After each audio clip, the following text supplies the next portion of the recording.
years as a supporter, but it's a fans forum Radio Newcastle studio debut for our Newcastle fan Paul Hambling, so welcome to the Total Sports studio, Paul. Thank you, good evening all. And yeah, yours, without being too offensive about Kevin, is possibly an easier calculation in terms of how many managers you've had in your lifetime, but cheers, Colin. it's probably, you're very welcome, but it's probably a decent number as well. Both clubs have gone through plenty in the last 40-50 years or so. Kevin, you know how it works. Paul, basically chip in.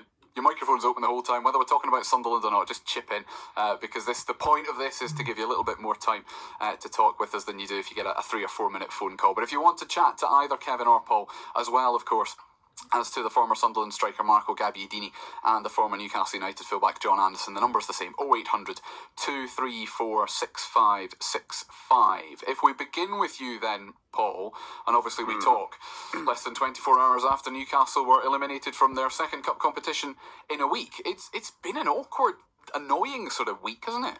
It has. I actually thought after Saturday we'd turned that corner. After the massive disappointment of Milan, I thought, the win against Fulham, I know a few people will say we had a little bit of luck with the red card that they got.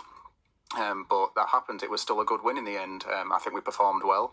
And last night, it felt again like we were just down on our luck, and it was really disappointing. It got to the 90th minute, and again, kind of like it was against PSG, I was kind of thinking we're going to hold on here, we're going to do it, and then it just didn't happen.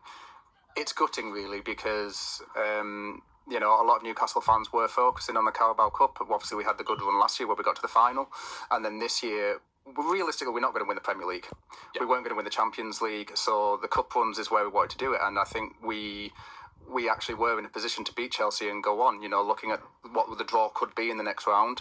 I think we would have, unless it was against Liverpool maybe in the semi-finals, we would have put money on ourselves to go to the final again and go to Wembley. I think if you've got to the point where you've beaten both Manchester City and Manchester United, and then, I'll let you say, in that hypothetical scenario when you've beaten Chelsea as well, you fancy yourselves against anybody in the, even over, well, particularly, I guess, over 2 legs.